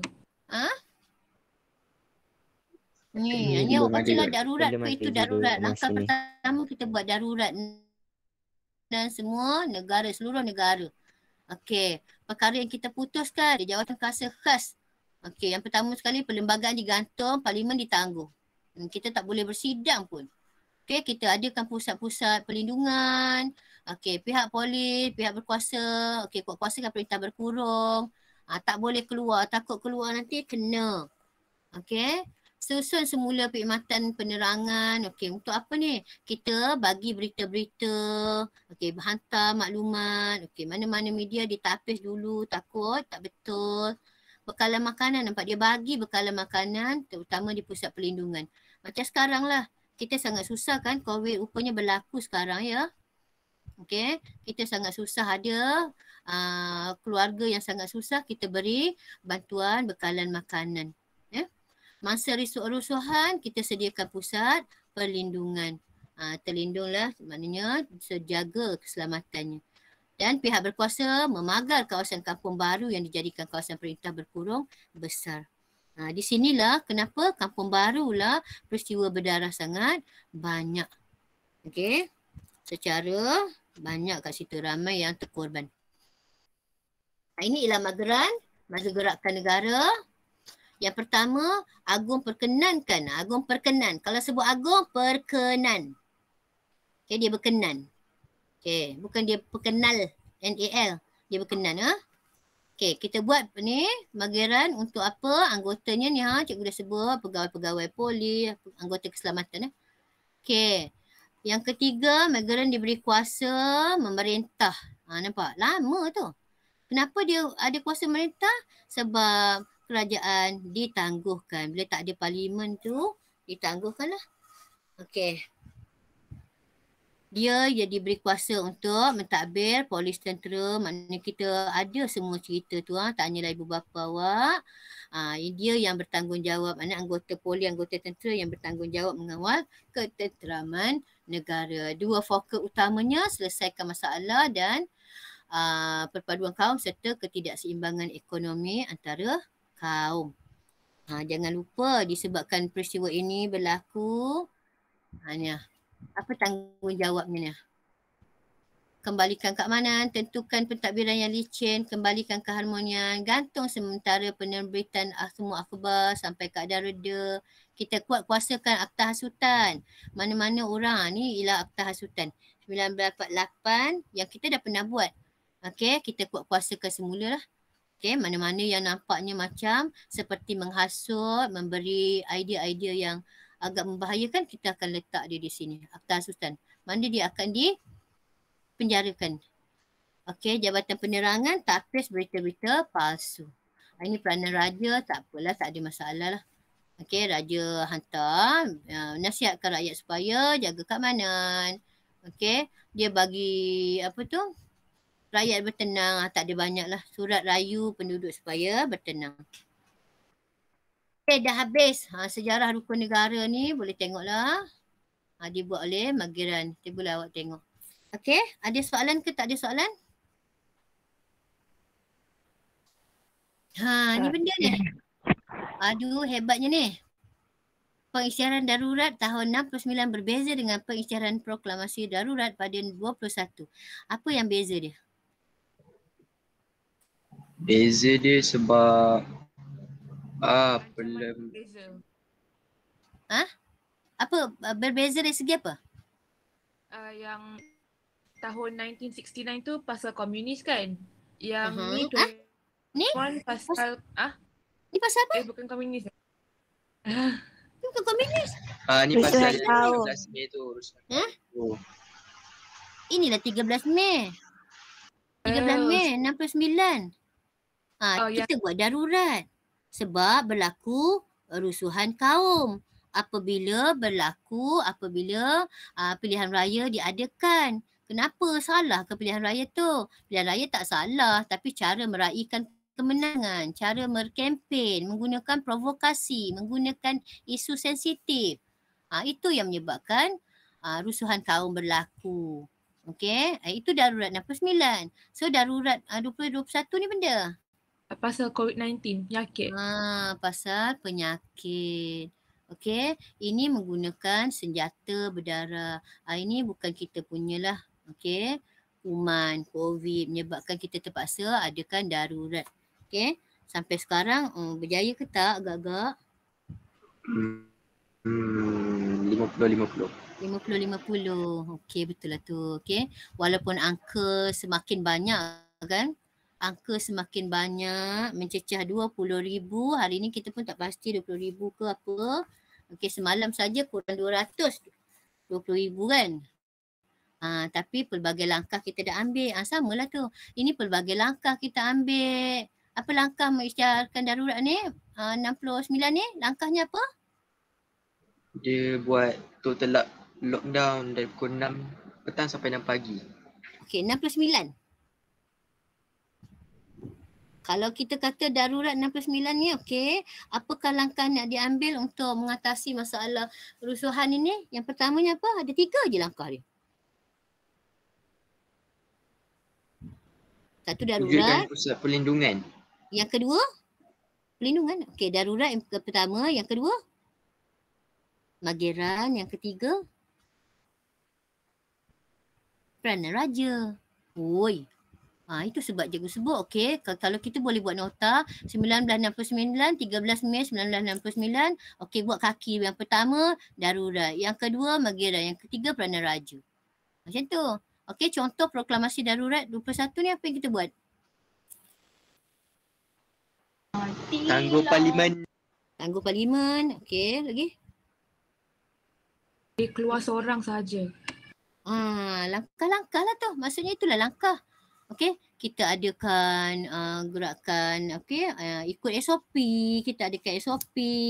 Okey, kita kerahkan anggota keselamatan kita berkawal, kita sediakan bantuan vaksin. Gitulah tu. Okey, maknanya fikiran kita sangat kena open, sangat buka minda kita betul-betul. Okey, dah habis dah ni Ya, seimbangkan semula. Okey, awak bacalah nanti cikgu share dengan awak yang ni.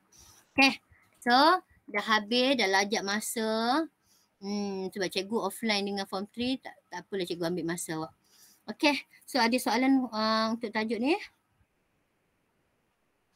Cikgu kena cepat-cepat ni sebab orang dah sampai 49. Ada soalan? Tak ada Setakat ni tak ada kot cikgu. Tak ada So tengok betul-betul. Kalau tengok nota ni banyak. Nota dalam buku tu banyak. Jadi kita kena kecilkan. Buat point tanpa isi. Buat point tanpa isi. Macam mana tu? Contoh cikgu sebut tadi lah. Contoh cikgu buat tadi cabaran dalaman Malaysia. Apa cabaran dalaman? Tadilah. PES tadi. Politik tentang Stephen Kalonikan. Ekonomi yang tak seimbang tu, sara diri kita komersialkan. Sosial tentang pendidikan, tentang perhubungan, tentang perpaduan. Benda tu je tulis. Nanti barulah kita akan nampak. Okey, pemisahan Singapura, okey sebab PES. Kalau nak buat P tu apa? Okey, P berkaitan dengan pertikaian, kerusi katakan, konflik, PAP perikatan. Satu sudahlah sebab kita akan cerita yang banyak. Jadi benda tu akan memudahkan awak. Sekali satu muka surat dah boleh nampak semua bab, semua subtopik dalam bab 6. Okay, dah habis. Ini bagaimana operasi Hammer mendapat nama. Ucapan Hammer lah tu. Okay. Bentuk ancaman komuniti Sarawak apa bentuknya? Apakah bentuk ancaman komuniti Sarawak? Ada 2 je. Ni, nombor 9. Cikgu kebetulan cikgu tertunjuk awak ni. Di Sarawak ada 2 cara saja komunis menyusup. Komunis mengganas. Satu dari segi apa? Membakar hutan dan kawasan perundungan. Bakar hutan. 2 yang... Itu cikgu Satu menyusup masuk dalam politik. Yang kedua dia serang bersenjata. Ini bagaimana dapat nama? Carilah nama Hammer tu, dia lah tu. Okey. Ni kalau Tengku Brahma, harapan takkan nak buat nama Hammer pula. Okey, mestilah yang ni. Ordinan Darurat Agung 1669. Manakah perkara diputuskan oleh Agung?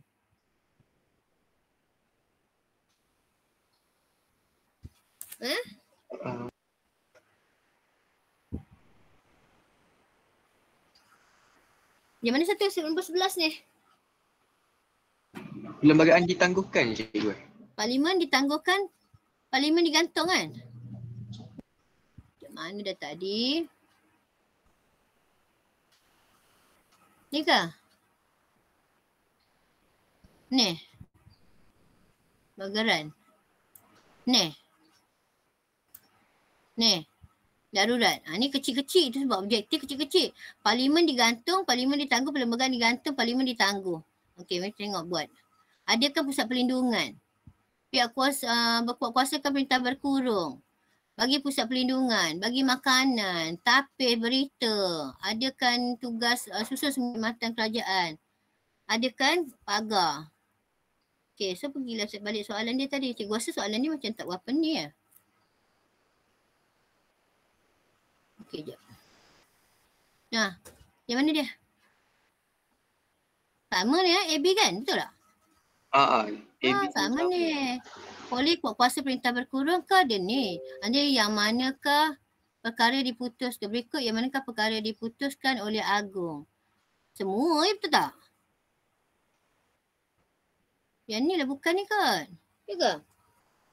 Kecil-kecil ni, yang ni betul. Berkurung ya. Pusat perlindungan ni salah tempat ya. Cikgu pun dah tak banyak sangat. Pusat perlindungan ni kat mana? Cuba tengok jawab cepat.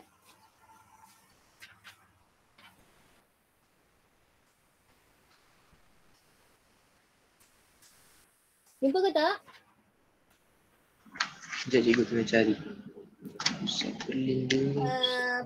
Di pusat mangsa rusuhan dipindahkan di pusat perlindungan di stadium negara. Okey, Oh, Stadium Merdeka. Lah. Ini Stadium Merdeka lah yang. Stadium Negara, Stadium Merdeka lain ya. Okey. Yang ni lah cikgu rasa dia tertinggal perkataan ni yang tak betul ni. Okey. Masalah rusuhan kaum. Ni. Nombor 12. Langkah serta-merta. Di mana ada dia? 1, 2 dengan 1, 2 dengan 4 Ya, 1, 2, 4. Okey. Ingat balik ya. Nombor 1 di mana ni? Hubungan persekutuan Malaysia dan Singapura. Usaha diambil menyeimbangkan hubungan. C. Mempelbagaikan kegiatan ekonomi. Ya ke? Singapura ya?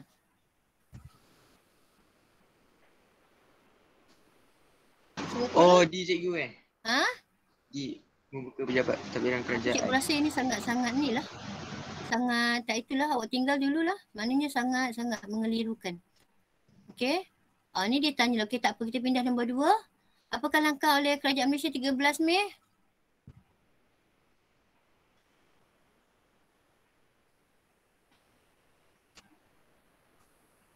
Lambat jawab. Nombor 2. C.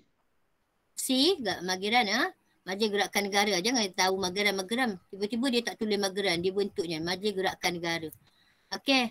Hanyai menandatangani kesepakatan. Apakah kesepakatan? Perjanjian Hanyai. Kita nak membantu komunis. Apakah yang kesepakatan yang kita dapat?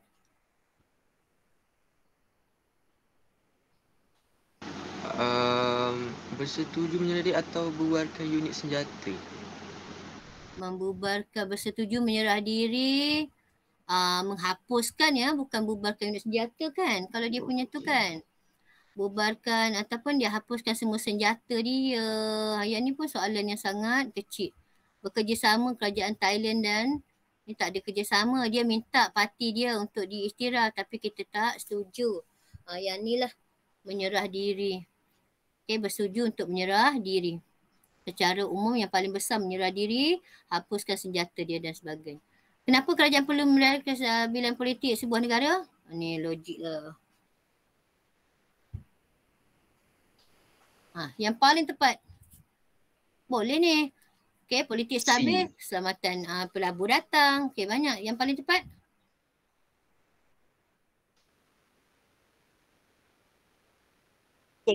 C. Okay, kedaulatan negara terpelihara. Okay, maknanya kita tetap berdaulat, kita tetap merdeka apabila pemimpin kita bagus. Isu berkaitan taraf hidup Malaysia yang berbeza sampai wujudkan jurang besar ditangani dengan taraf hidup. Okay, taraf hidup tak sama. Apa kita buat? Isu taraf hidup. B jawapan dia. Mana? Taraf hidup. Itu bukan kalau B. Kalau berkaitan dengan kesihatan, kita buat apa? Tentang apa?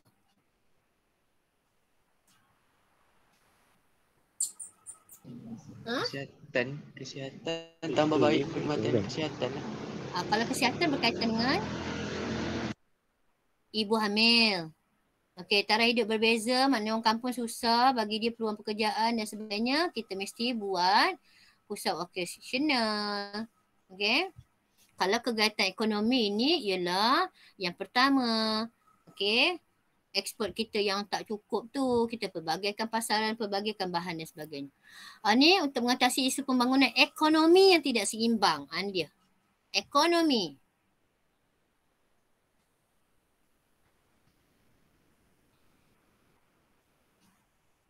So, dari segi ekonomi yang tak seimbang, kita buat apa? Ini besar ni, ekonomi ni besar. Oh, memperkenalkan rancangan Malaysia pertama. Ya, rancangan Malaysia pertama. Negara selepas membentukkan Malaysia, macam barang dia. Tengoklah, politik di Sabah. Betul ke politik di Sabah? Tak ada. Tak ada. Patutnya politik kat mana? 1 dan 2 je. 1 dan 2. Okey, 1 dan 2. Okey, 1 dan 2 je. 3 pun sama. 3 pun sama. Jadi Sarawak. Sarawak berkaitan dengan? Yang Stephen kalungkan tu. Ya, Stephen kalungkan yang tidak dapat undi percaya. Okey, kenapa cikgu sebut macam tu? Kalau awak sebut politik di Sarawak 1 perkara, Stephen kalungkan 2 perkara, ataupun 2 poin, tidak dapat undi tidak percaya 3 poin, digantikan dengan tabis sili tu 4 poin. Banyak tu, nampak sikit je. Operasi ketenteraan di Sarawak membantah ancaman komunis. Hammer dengan Sri Aman. Hammer dan Sri Aman saja? Letterbox sekali. Letterbox sekali. Okey. Okey, dah habis. Dah habis lah yang ni, nombor 9 dah. Hammer sudah, nombor 12 habis dah. Okey, dah habis dah. Okey, so memanglah panjang sebab nak habiskan satu bab. Kalau dalam kelas mungkin 3 kali kita jumpa baru habis ni. Okey, so cikgu harap awak boleh baca semula lah. Ya. So kalau tak ada soalan, so cikgu tamatkan sangat lama. So terima kasihlah mampu menunggu, mampu mendengarnya. Okey. Tak ada soalan lagi kan? So kita tutup. Tak ada dah cikgu masa ni. Tutup. Terima kasih semua. Assalamualaikum. Terima Terima kasih kasih. cikgu. Terima kasih, cikgu. Waalaikumsalam. Terima kasih cikgu.